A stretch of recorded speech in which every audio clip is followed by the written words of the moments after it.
Welcome to the HESN Sports Network, the pulse of youth sports. What's up, everybody? Tyler McLaren from the HESN Podcast, Episode 9 coming at you. Thank you for joining us. We got a great recap episode today with my mainest man, Jesse Card, President and CEO of House Edge Media and HESN. We had a really fantastic discussion that sort of spanned a few different topics, including OUA, obviously some NCAFA. We talked a little bit about Midget, and it was overall just a wonderful discussion. This one is a little longer than most episodes. As always, we will be breaking up the pieces of the episode on YouTube so that you can listen to the things that interest you most in the most convenient way possible. With that being said, I really encourage everybody to listen to the entire podcast. The reason we do this podcast is we really want people to think about some things that they maybe normally don't. And we think that everything that we talk about has some relevance in the football community. It has an impact on the things that you care so much about, that being the NCAFA and the power rankings and all that type of stuff. All the things we talk about do impact all those things. So we want to make sure that people at least trust us this once. Listen to the entire podcast. It really helps us out. And we feel no matter how old you are, whether you're a parent or a player, listen to the podcast, the entire thing. Don't forget, you can get it on YouTube. You can also get it on iTunes. You can get it right on your iPhone. Go into the podcast app, search HESN. You can subscribe directly to the podcast. It will automatically upload every time we update it. And it's a great way to consume it when you're on the bus or on your lunch break or whatever you're doing. It's a great way to listen, and we encourage everyone to do that. Couple other things before I send you off to the interview I had with Jesse Card. Don't forget, check out EPA Elite Performance Academy, one of our major sponsors and partners, to make sure you go and check out their website, eliteperformanceacademy.ca. You can check out all their videos on our HESN YouTube channel, and we encourage everyone to check them out. They do great things. Pat Woodcock, Donnie Ruiz, the best trainers in the city when it comes to training football players and athletes for sports-specific training, and they just do a fantastic job. So we want to encourage everyone to do that. Also, don't forget Ron Raymond with Capital QBs, capitalqbs.com. Ron is a quarterback guru. He's a great man and a great football coach, and I guarantee that if you're a quarterback or a receiver or really any position that he helps, make sure you go check him out, capitalqbs.com. They have a great facility. They have great tools to help you become a better football player. Go check it out. If you have any questions, as always, contact us through social media or on the comments board on the YouTube videos. But that is EPA Elite Performance Academy and also Capital QBs. Go check them out because they're going to make you better football players by working with those great people. Without further ado, here is my interview with HESN President Jesse Card. Welcome to the House Edge Sports Network, the pulse of youth sports. All right, well, we are here with Jesse Card with our weekly Power Rankings Roundup. Jesse, how you doing? Good, man. Thanks for having me back. Oh, man, my pleasure. And obviously an exciting week of football in the nation's capital, NCAFA action, and some great OUA action as well. That's where we're actually going to start this week with a little bit of NFL started. Well, of course, NFL started, and fantasy football for all those fantasy junkies out there.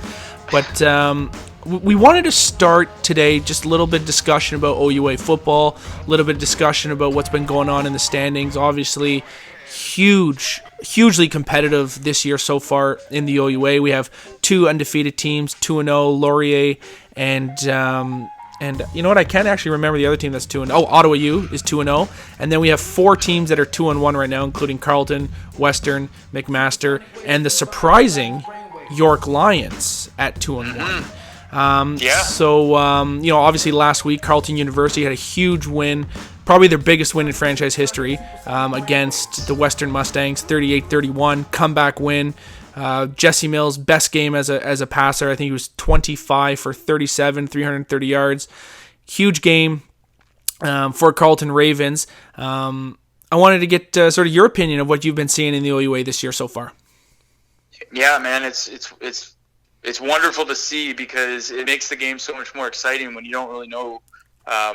It's not a foregone conclusion when you're tuning into these games. But what I will say is the events that unfolded this weekend with Ottawa U taking out McMaster, who I think were nationally ranked at number 6 by a score of 30-8, and from firsthand accounts from people that were there. I asked, what happened? Was it kind of fluky? What's going on? And they said, no, Ottawa U manhandled the Marauders. So this is just going to make the Panda Bowl that much better. I don't know exactly what the schedules are here. I know October 1st. Yeah, October 1st. So coming up. But Carleton's got Laurier this weekend. So another, a pretty front heavy schedule for the most part with Western and Mac, and then now Laurier, and Laurier's undefeated. So I think, if Carleton can cruise past Laurier, I think that they've got their season on track. Yeah, it's just one of those things that I think you mentioned it just before. It's that it's so great to know that every week we're going to have probably 2 or 3 matchups of teams that it's going to be a competitive game.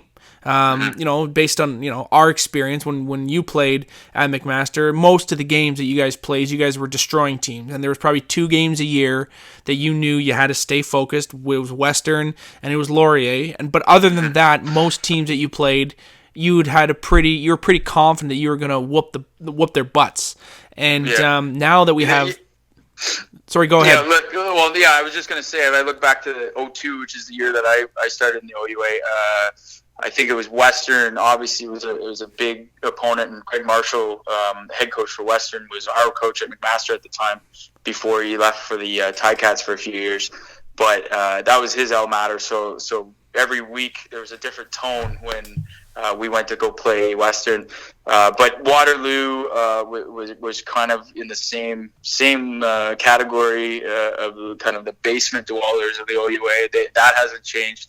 York was in the same boat. They've kind of rebuilt, and they're seem to be investing a lot in their program and doing things the right way. U of T really has come a long way in the last few years. They have come a long way. Yeah. Maybe this year, and I was always surprised at U of T, because you would think that it would be easy to recruit kids to go live downtown Toronto at a beautiful campus and a top-ranked academic school. But then again, maybe you get a lot of the brainiacs going there that are too interested in playing football. So. Yeah, well, you know what? I think it's funny you mentioned that. Like, a lot of times, it's not just at U of T, but I think in general, there's just not a great marketing campaign for the sport of football in the OUA and in the CIS in general. It seems like it's almost like the forgotten thing. Obviously, basketball gets a lot of recognition in the OUA and in CIS, but at the end of the day, there is no reason why a university shouldn't have a good football team, and there's no reason that it shouldn't. Yeah. It should be marketed. The U of T has a great campus. They have a great facility they can play at. Same with York. Same with Waterloo. All these places should have good football teams, but obviously, it just doesn't seem like it's a priority for the schools. Right, and I think to your point on basketball can stand on its own 2 feet, like as a sport. I mean, the amount of kids that play basketball, and I don't really think the OUA or the CIS is really enhancing the sport of basketball. Like they're playing very competitive levels of it, but that game's going to be popular because of the NBA and the NCAA, no matter what. So, but I think football is a bit of a different case. There's less people that play football in the grassroots level. I think they do require more to make sure that it's kind of the flagship sport or one of the flagship sports in the at the university level. And I agree with you. I think it's gradually gotten better, but I really, from what my experience is, I don't think that all the teams are on the same page and promoting and building the culture the way it needs to for that sport to flourish at that level. No, it's true, and we're lucky in Ottawa with football. We got a great CFL franchise. We have the largest amateur football association in all of Canada. We have 2 really good football programs in Carleton and Ottawa U. So I guess we're a bit spoiled, but the bottom line is this: football is an amazing sport, which we love.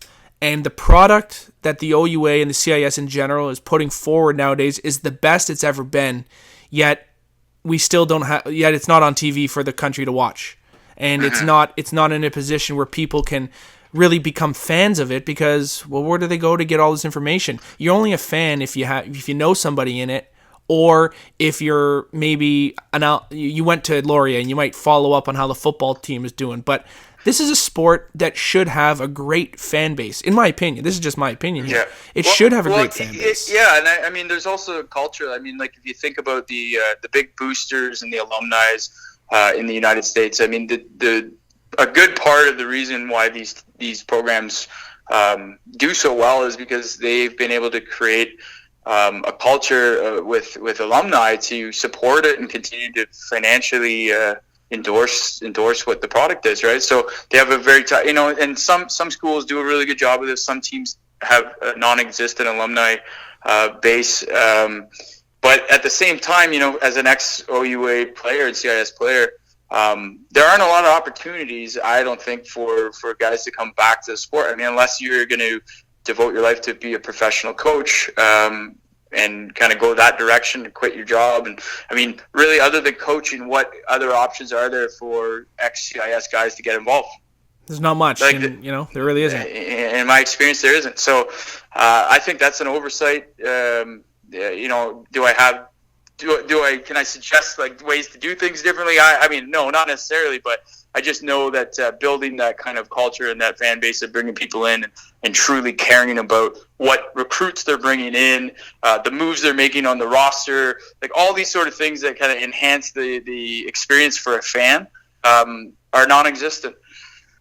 And you know what? We hope that with a little bit about what we're doing with the sport in the city of Ottawa and the relationships that we're building, and maybe going forward the opportunities we're going to have when some of our HESN athletes who are just starting to sort of become unprofessional, but university athletes, guys like Curly Gittins Jr. and Brad Cowan and Jacob Spinella and Curtis Schaefer. These are just to name a few off the top of my head that we have been following since they've been 15, 16 years old.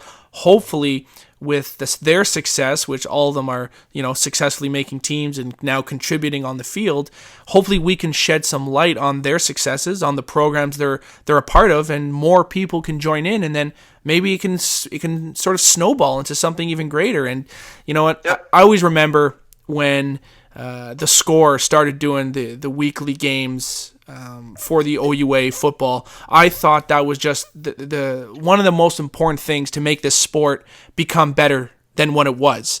And I really credit guys like Sid Sixero and Tim McAuliffe and Elliot Friedman, who's now one of the best hockey broadcasters and writers in the world, with allowing the sport to flourish and reach the next level. And hopefully we're going to see another something happen to make it go to the next level. Yeah, it was a massive step forward, and I don't think we understood at the time in 2002 how lucky we were to have that, seeing as how maybe we just thought that that's the way it always was, but it wasn't. And I will say though, like there are I think 4 or 5 games that are going to be on City, live on City. So the OUA and the CIS is experimenting with some national broadcasting. The West does it with Shaw. Jim Mullen, I'm a huge fan of. He does the Crown Countdown U and puts an amazing production together on YouTube. I think this is one of these guys that has been kind of pushing and pioneering the media in the CIS for God knows how long he's been doing it, but he'd be a good guy to get on the podcast, in fact. But I mean, there's people that are, just because they're so passionate about CIS football, they're left to will things into reality without any help from anybody to do this, because they want it to be available for other people and make things better. But there just really aren't that many avenues for people to try to give back and to contribute. So that's something I think is missing. I mean, if there were more opportunities for guys like in my time, the Beamsville Bomber or Tommy Dennison to be kind of chipping in and on Queens' performance and 0-2 kind of start to the season. I mean, I'd want to hear that. I want to see that. So Yeah, but they are experimenting, and you said you watched I think a Manitoba game last year on TV, and you were blown away by the production value. It's funny you mentioned that. I was just waiting for my time to speak here, and I was going to say that. I remember I was at a cottage, and it was raining, and we were just flicking the channels, and lo and behold, it was I think it was University of Manitoba versus Saskatchewan Huskies, and the broadcast was amazing. It was HD. They had replays. It was just like, I was like, this is what we need. It was fantastic. And then it was the Crown broadcast. So they do a great job. There are great people out there trying. Unfortunately, right now, maybe like you just said, maybe not enough support from maybe the institutions of the school to understand how valuable having these great sports programs and the media accessibility, how great and important it really is to help the sport flourish. But you know what? I do think there are tons of great things happening, and we wanted to discuss it a little bit on the podcast today, so we could bring it to light and hopefully get the conversation going. Get the conversation going, right? We're not here to criticize. I will say, Tyler, like the other thing I noticed is, we've talked to people about the desire. We were just talking about before we went on air about the desire that kids have of going to the United States for a prep school or something like that, and what you're doing is you're draining your talent base when you can't put a product at home for these kids to kind of be proud about and to aspire to. Then they have no choice but to seek better competition or a better product somewhere else. It happens in hockey. We lose about 10 to 12 of the best hockey players even as early as the age of 12 or 13 now to Toronto, because there's an illusion that there's better hockey down there. The same thing happens with football and Canada Prep. I haven't really heard that many great things about it. I know a lot of kids that do go down there end up playing in the CIS, which isn't what their intent is when they go there. So it's the kind of thing where I think the CIS needs to realize for footballs, specifically, that when somebody plays in the CIS or has a son in the CIS playing football, they're a fan for life, and you're missing out a huge market when you can't keep people involved throughout the years, or attract new people to become young players to become fans of what the product is on the CIS field. So, I mean, I think what interests me the most is investing in our own backyard, or development of our own football here in Ottawa, and that I think will lead to through the transit of nature, like the CIS will get better and the city will get more fans, and it's pretty simple in my mind. Great words spoken right there, Jesse. I gotta say that's a great take, and hopefully a lot of people can hear it and digest it and think about it, and maybe they can start making a difference and helping the conversation spread like wildfire, so we can see these kids get the recognition they deserve. Now, speaking about the recognition of kids and the deserving recognitions, we have the power rankings ready for the Bantam division this week. But before we get to the power rankings, I wanted to talk about we had some new signups this week on HESN. So we got a bunch of new athletes that are really interested in having HESN work with them to further their career and help bring their talents to light. So why don't you do a bit of name dropping and give some shout outs to some of the kids that have registered in the last few weeks here at HESN. Yeah, hey man, the hardest thing that we go through is just getting the word out, even with the analytics.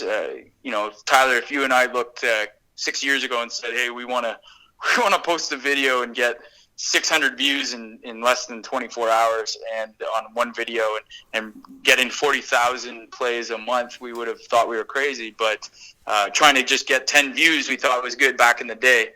But yeah, we're at that level where we're getting about 50,000 views on our YouTube channel per month. And the podcast is, starting to spark some conversations. We're getting lots of private messages just about suggestions on what to talk about. And people are into it, which is why we're doing this. At the end of the day, like, we want this to be available and people to use it. So that's encouraging. But at the same time, people are starting to come around to the awesome features that we offer for our members. whether you buy an all-access pass or you come to the combines. I mean, we priced this stuff for a custom professional service like this. We priced it really competitively, and we want people to take advantage of that. So we've had a few signups. We've had a quarterback for the Generals. So Generals, in my history, have never had a bantam team. I've never heard of that. So I was excited to see that the Generals are fielding a bantam team this year, and right now they're 0-2, I believe, but they've been able to score some points on some pretty formidable opponents like Bel Air and the Bengals, Raiders. I think. And the Bengals, they've had a tough schedule, but so they are sitting. They did move up from the last number 11 spot to number 10, with the West Carleton Wolverines dropping to 11. We know the Wolverines have had some trouble this year. They basically were barely able to field a team at one point, and they were in a similar situation as the Rideau Red Blacks. So they decided, NCAFA had granted them permission to form a team together, but you can only imagine the kind of issues that creates, or I would call it issues, but challenges, where you have two coaching staffs, maybe two ways of doing things. You're forced to get to know one another in a very short time. I think they had 3 practices before they played their first game together, and just figuring out positions. So they've had to do what most teams have all of spring and summer to do in 1 week. So I can't imagine that being very easy on them. So the West Carleton Wolverines at the Bantam Division have, after last year's kind of spark with Hayden Tripp and Owen Clement, taking them right and winning the B Cup, they're back to number 11 on the power rankings. Yeah, and go continue. Yeah, no, what I was just going to say is initially what I was talking about is the Generals, and we have a quarterback that's an ambitious first-year Bantam quarterback that has signed up, confirmed that will be testing at EFC 3, and he's going to get a sizzle reel. So you're going to probably see some more Generals highlights coming up this week. They actually play the Raiders, so they're in it tough against the number 1 ranked Raiders, who did move up from number 2, defeating the Bel Air Lions. So, but I mean, very, very interested and very excited to be working with Nicholas as the quarterback for the Generals. Another sign up we had. We signed a couple weeks ago, but I want to shout out because I've seen him play twice this year. Is Jonathan Campo, who's a linebacker for the Giants Bantam team, and this guy physically looks like he's a CIS ready player. He played the Panthers in the summer in the OVFL, had a phenomenal season, and he's making plays all over NCAFA. And from what I hear from his coaches, is this guy is a very ambitious, respectful young man and a great football player. So I'm really excited to see how he ranks at the combine, because like I said, physically you look at this kid on the field and he's built like a brick you-know-what house. Yeah.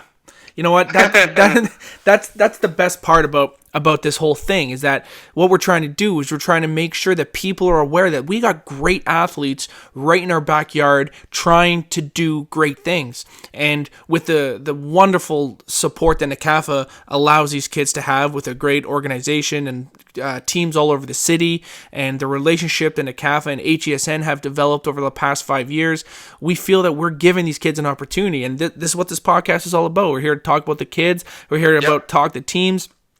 And like you were just mentioning, we had some huge shifts in the power rankings, and that's because we got great football going on here. So, man, it's good stuff, and I mean, becoming a member is great. Allowing, supporting us that way to be able to get a little bit more inside your story, know about where you are, kind of highlight what you're doing, talk to your coaches, all that sort of stuff. And we started working with the CCHL again, which is the Junior A Hockey League in Ottawa last weekend, and I had the opportunity of interviewing about 15 NCAA recruiters for the hockey schools like Bowling Green and Michigan State and Penn State. And a lot of what they said was how important it is to get stamped by your coaches as a kid that is just a good good, respectful kid that loves the game, and that referral is huge. So without kind of us knowing that you're on our radar and doing some digging, there's probably a lot of great stories that go untold. And Campo is one that I'm starting to learn a lot more about. Everyone seems to love him over there at the organization. He's making some freakish plays on the football field. He likes to get right on the line. Probably the coaches are eager to blitz him, and he shot a couple A-gaps, and he was taking handoffs, man, as a linebacker. So it'll be interesting to see these Giants continue to go. They're trending up. They moved to number 5 this week at the Bantam division.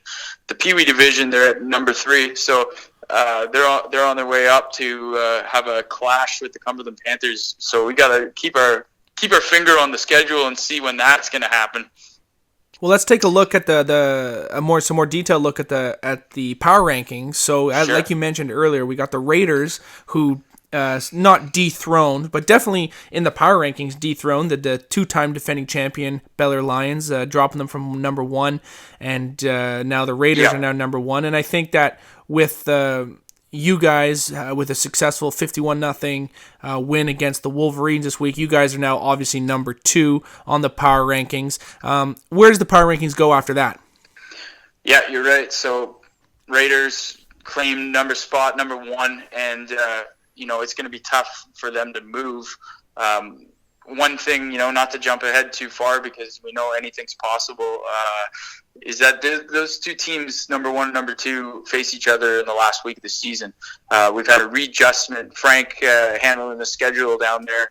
He is forced to readjust a few things, and I don't know if that was his idea or if he was, consulting the genie or whatever, but he's got the Raiders and the Warriors facing up on a night game in the last week of the regular season, which I would like to see. I would like to see how many people come out for that one, because that could be an awesome tilt at the number 1 and 2 spots. The Eagles are also trending very, very well. They had a bye this weekend, but because of the Lions, the severity of the loss and also some of the other competition and what they've been doing around the league, the Lions dropped to number 4 and the Eagles trend up to number 3, which also sets up a wicked match Saturday night at Bob Stevens Field, 7:30 on Saturday night, where the Warriors play the Eagles, and the Eagles are coming off a bye. I do want to say though, I was shooting the Midget game on Friday night. I always love going to Barhaven to shoot at Bob Stevens Field because the grass field, the lights, the scoreboard, the branding, they have music. They usually have some of the best hot dogs being served in the town, and a lot of friends there, a lot of friendly faces. I was shooting there, and I was kind of probing some of the coaches on this rumor that's been going on in the west end of the city that Honorable has returned to the Nepean Eagles. Probably the best receiver in the city. I don't know what his plans are or where he wants to go. That kid can play football wherever he wants. I know that Donnie at EPA, was talking to a friend, probably an ex-professional football player that watched him in the championship game at JV and at McMaster Stadium, and was asking about this kid. So eyes are on him. The rumor has been squashed. It's nothing but a rumor. He hasn't registered with the Eagles. He hasn't been around the team at any of the practices. Honorable is not going to be suiting up on Saturday night. So I know the Bell Warriors will probably be pleased to hear that. But that doesn't mean that he won't be here eventually later this year. Well, I guess anything's possible. I don't know what the registration rules are and the deadlines for getting people on the roster, but as far as I'm told, unless I'm getting a bum call from the Eagles, he's not. It's just a rumor. He's not suiting up for them. Well, you know what? So, The thing with Honorable, I think, is just that he's sort of a man without a position. He played quarterback last year for them. He plays sort of running back, slot back for the Myers Riders. He's such a versatile player, such a smart player, such a great athlete. You can really use him anywhere. I think he's the type of guy that he sort of reminds me of a Curly Gittens Jr. He's sort of, you can put him anywhere on the field, give him the football, and he'll make plays for you. I know he, as you said, he played JV this year, so he's gotten his reps in. His body's probably a little sore. He probably wants to focus on school. We know he's a real smart guy that has huge aspirations inside the classroom and outside of football. So I just want to see him do well. Nonetheless, I want to see him play some football too. Yeah, and we will. We'll be able to see him play football again, whether it's this fall for the Eagles or in a couple of years somewhere at a big school. We're going to see this kid play football. But so the Eagles number 3, Warriors number 2. That's the marquee matchup this weekend. Is that Saturday night game under the lights? HESN will be there with our music crew. Everything. It's going to be really, really fun. So check that out. Even if you're playing on Sunday, come check out that game. Beller Lions at number 4, the Giants at number 5, and the Riders in Canada 6-7. So then you've got kind of the rest of the pack, like we talked about last week, 8, 9, 10, 11, all kind of jostling week to week. You know what? That's really the great part about the NCAFA.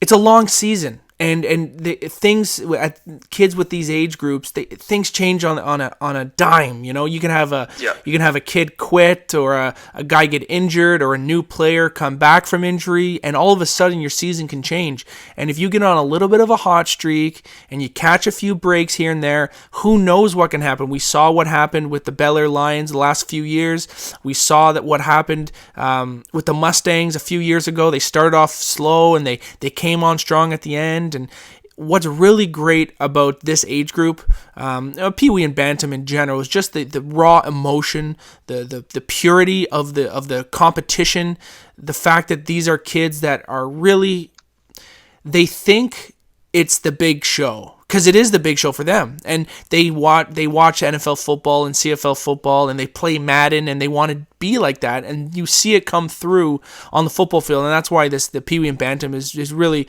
our favorite sort of two groups of divisions, because it's the most pure sport, I think. Well said, man. Yeah, and also, it's you still got a bunch of teams, so there's a lot of unknowns out there. I mean, it's sad to see the midget division right now with only 4 teams, and like I said, I shot the Norsemen and the Eagles. Those highlights will be out tomorrow. And there's some great football being played there, and a lot of these kids, some of the shout-outs I wanted to say was Dorber's playing for the Eagles again. It's good to see him out there. Oh, there we go. I didn't know. That's great. Yeah, Dorber's playing out there.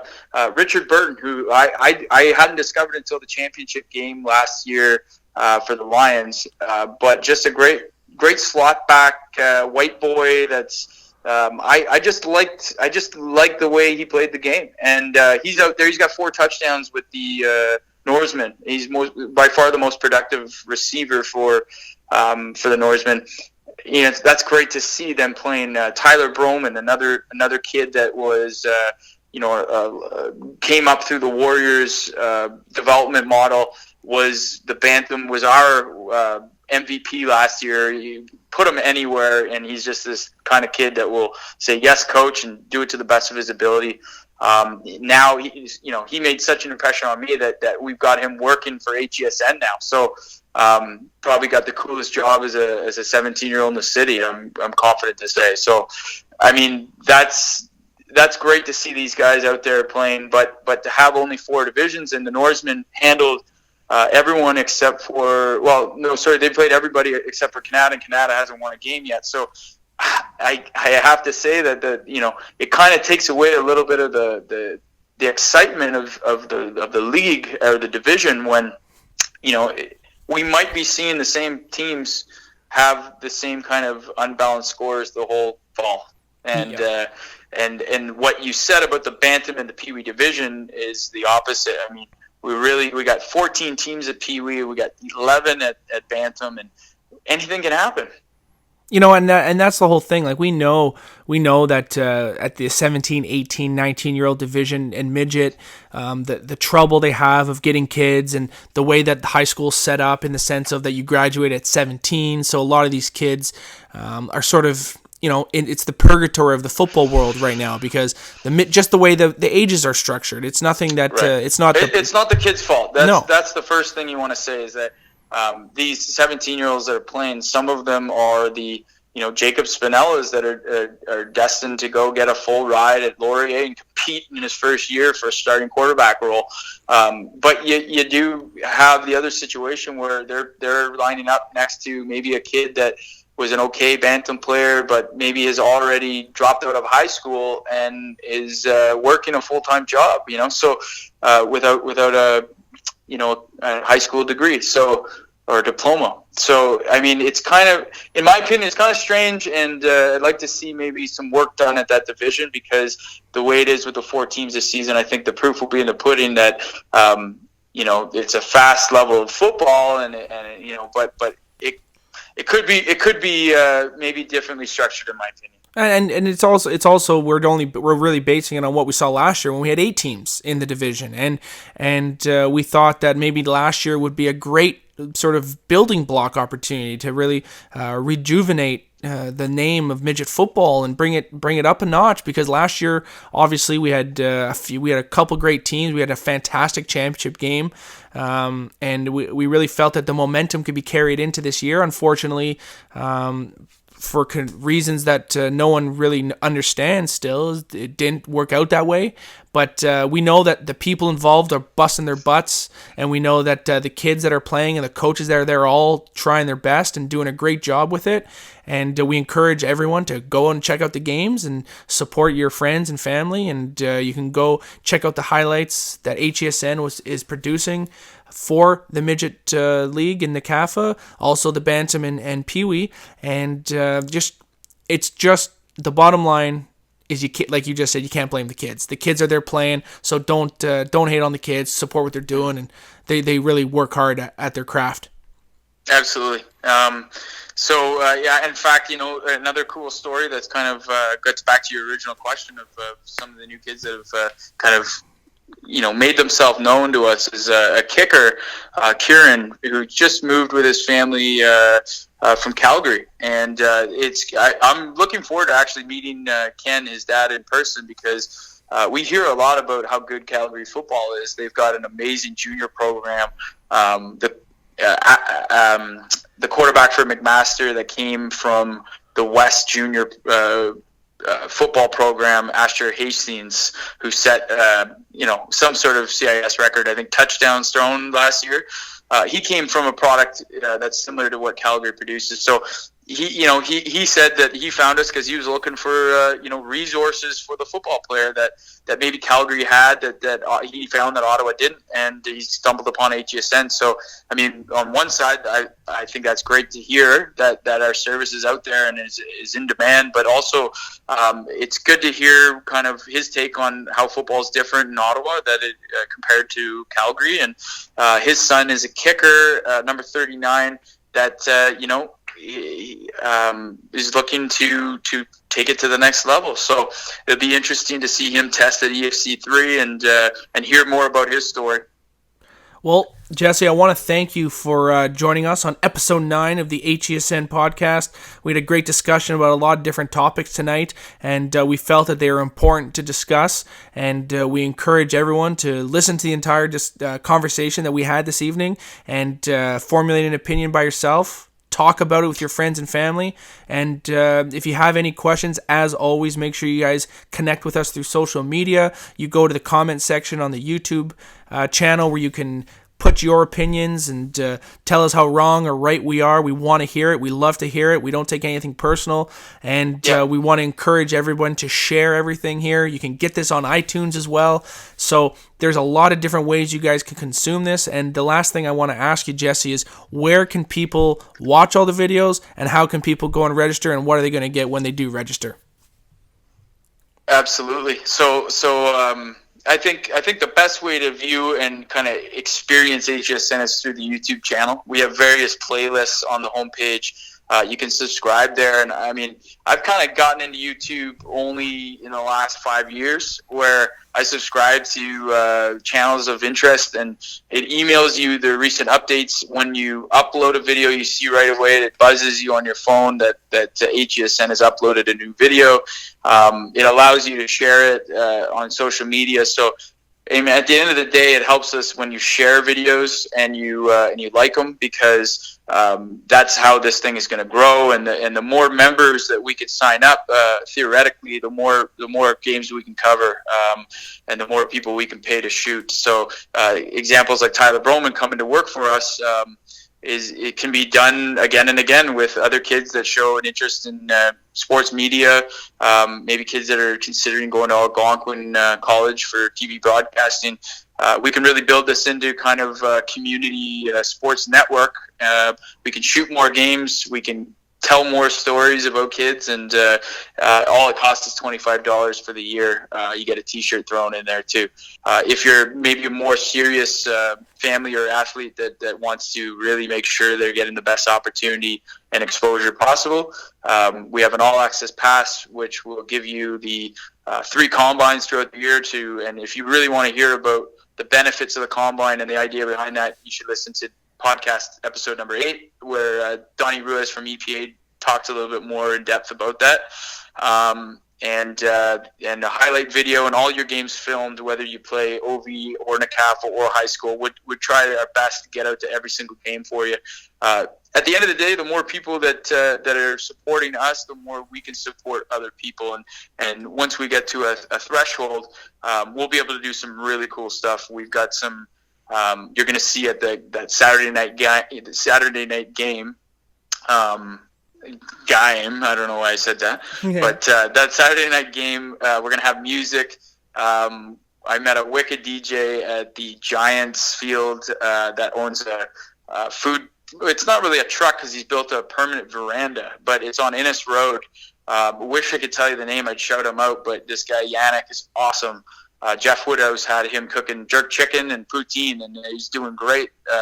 So, I mean, we can add things like smoke machines, lights, DJs, field-side reporters, and we can even get to the point where maybe we're streaming the game of the week. So that's where I want to see HESN go. I want to find opportunities for kids that have left the NCAFA system to come back in and find ways to contribute, and some of them will be paid positions. So what I would say is share our videos, go to the YouTube channel, poke around, and subscribe, and also consider being a member in some shape or form. The bottom line is, the more people that get involved, the more we can do for everybody. That means parents, grandparents, aunts, uncles, friends, and family members. Support your kids playing sports. Support HESN. $25 is all we ask from people, and you get a free t-shirt included in that $25 and making your family member or son or daughter a member. Jesse, I want to thank you for coming on HESN Podcast, Episode 9. We'll be back next week with another roundup of the weekend's action of NCAFA and OUA and a whole bunch of other stuff, and look forward to talking to you next week. Hey, I appreciate everything you do, man. All right, brother. Welcome to the House Edge Sports Network, the pulse of youth sports. It was a great conversation. I'm really happy that Jesse and I talked about some of the things that have been on our mind over the last few weeks as this football season has started and gotten into the thick of things. We think it's important to have these discussions. Nothing we ever say is intended to insult anybody personally. It's not to attack anyone individually, but what it is to open the discussion so we can make everything better. Things are never good enough when it comes to football and youth sports. It can always be better. We need more support. We need more support from everybody. We need more support from sponsors and from parents. We need more support from the Referees Association. We need more support from Football Canada. We need more support from OFA. We need more support from everybody. And what we're trying to do is at least start the dialogue through open discussion and not be scared about communicating some of the things that we know impact the sport we all love. I want to thank everybody for joining us on episode 9 of the HESN Football Podcast. Remember, you can watch this on YouTube. Go to the HESN YouTube channel. Watch this entire video.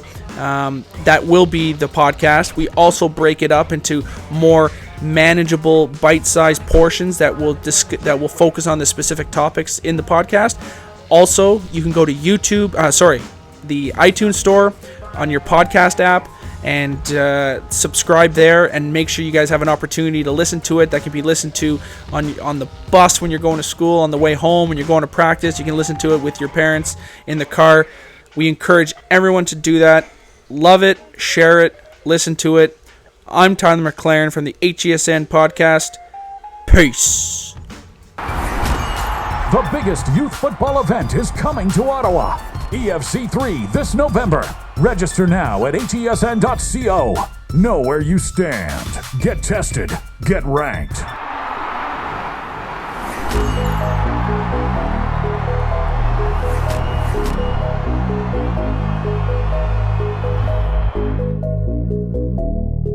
Welcome to the House Edge Sports Network, the pulse of youth sports.